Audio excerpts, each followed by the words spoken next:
Ever since I was young, my dad talked about going on a space mission, about orbiting the Earth and gazing into infinity, about knowing what it felt like to be one of the few people on Earth who were blessed with the opportunity to be completely off-planet. The day he started working for NASA was one that has been living rent-free in my head ever since. A core memory, if you will. I think I was about 7 and the look of childlike giddiness and pride when he was on the phone receiving the good news was like seeing a whole new person. Gone was my stern father who just in the last hour had politely scolded me for not cleaning up spilled juice in the kitchen, and replacing him was a little kid in a grown body getting the best news of their life. It felt like he was almost on my level in that moment, like he was just any other nerdy kid on the playground at school. From there on and over the next few years, he worked his way up the ladder, starting as an assistant engineer and eventually was considered one of the most valued members of his team, making him eligible for the training programs for honest-to-God space missions. And as I'm sure you can imagine, he did everything in his power to ensure that this process started as soon as possible. He began training within a couple of months. I was around 15 at the time he started going through training, and I'd never seen him so happy and driven and exhausted in all of my life. He was filled with joy and determination, and despite what I may have told you at the time, it inspired me a lot as a teenager, even if my initial reactions were eye-rolling and cringing like the shithead 15-year-old that I was. He was in training for about 3 years, and after that he was off to the races and was readying up to deploy on his first space mission. His childhood dream was coming true, and in a way, so was mine. I mean, I'd emotionally invested so much in his career, since I was so young that it felt like a win for me and really the whole family too. This was an achievement that was widely celebrated, and I'll never forget the day I watched him shoot up into the stratosphere, clenching my mom's hand and comforting her, reassuring her.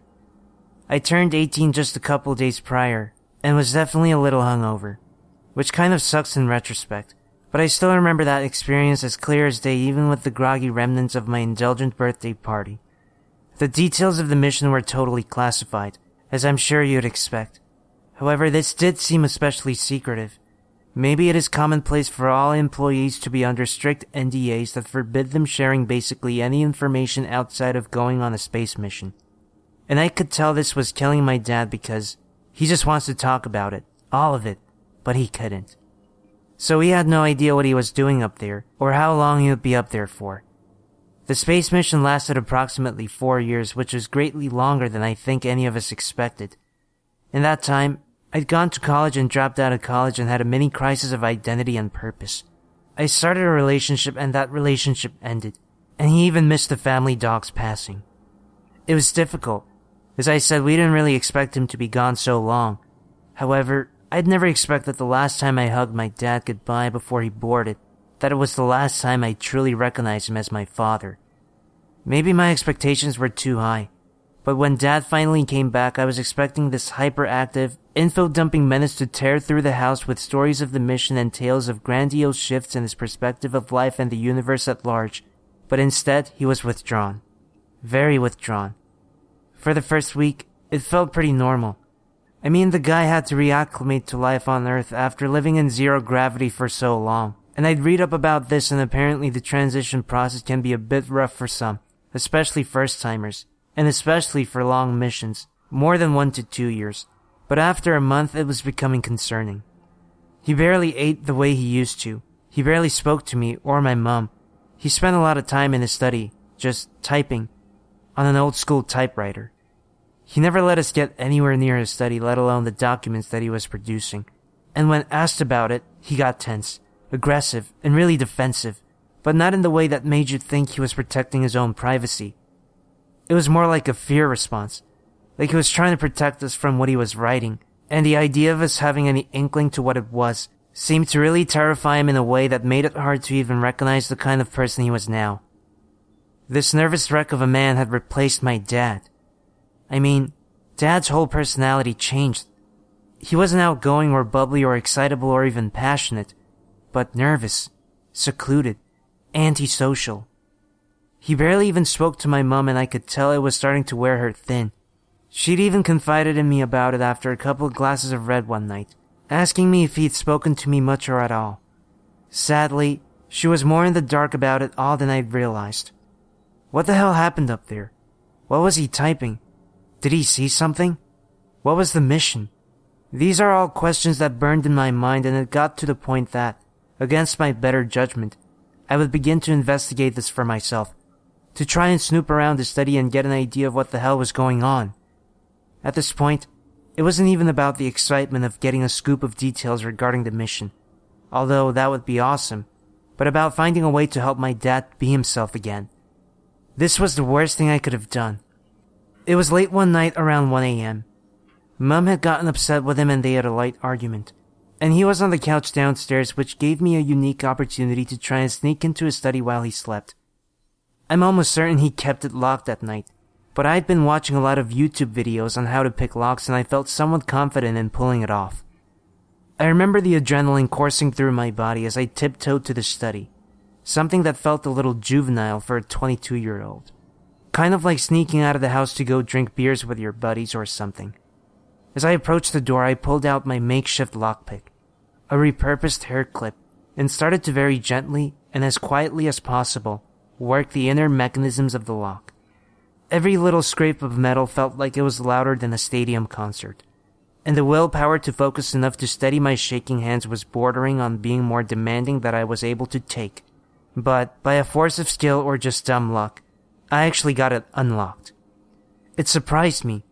I exhaled slowly through my nose and opened the door to the study, slowly, steadily, as to not irritate the dry hinges and cause a groan or a croak to echo through the house like an alarm. Once the door was open, I started to gently walk towards the typewriter, and realized that I would need to use my phone's torch to see something. It was in the middle of the night after all. So I pulled out my flashlight and illuminated the desk area, and what I saw sent shivers down my spine. Blood. On the typewriter keys and on the desk. On the papers he'd removed and stored in the pile. By the looks of it, he'd been typing with such vigor his fingers had been bleeding, but that didn't stop him. Tiny shards of fingernails littered the desk around the typewriter, and some of the bloodstains looked older, like this has been happening the whole time he was back. It was what I saw in the papers that really scared the shit out of me. It's hard to even explain it, but it was pages and pages of numbers, various numbers, mostly ones and zeros, but plenty of others too. No particular sequences or patterns, just lots of numbers in seemingly random order, like he was typing in a completely different language. It may sound odd, or maybe even silly, but something about seeing those numbers like that, and the sheer amount of pages he'd written of them, felt like I was witnessing something unspeakably dark that I was not supposed to, like my dad's aggressive reluctance to talk about it was completely justified, and fully necessary. It was this primitive feeling that bubbled and boiled in my gut and made me feel sick, and I began to dissociate a little before the light switched on. Dad was standing in the doorway, and he was fucking petrified. Not even angry or disappointed, but petrified. He was more scared than I'd ever seen him, and without missing a beat, he asked me, "How much of it did you read?" This question seemed to kind of echo around in my head, like I'd understood what he said, but I was almost experiencing it in third person, like I was slowly detaching from my body. "Jackson, please, how much?" Suddenly, I was able to snap myself out of this odd and almost ethereal feeling mental state, and muttered, "A few lines, I think." Dad's expression dropped. He looked like he'd just been told the world had ended and everyone he loved was gone. "Jackson, I told you you can't be in here. You can't. You weren't supposed to see this, any of this. I've been trying to protect you." His words trembled through my body like cortisol. The genuine tone of his voice told me that I didn't just make a silly and innocent mistake, but a grave one that didn't affect just me. The days after that were a blur. I don't remember exactly what happened, but I do remember sleeping a lot and having awful dreams. Dreams of lights emitting colors I'd never seen.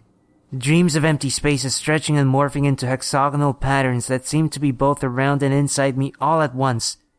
I remember my dad sitting on my bed, crying and begging for my forgiveness, and my mother in the other room scream-crying into a pillow.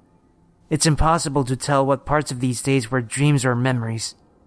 When I woke up, my family wasn't home, and outside of the windows that were commonly drenched in sunlight was a shimmering silver material.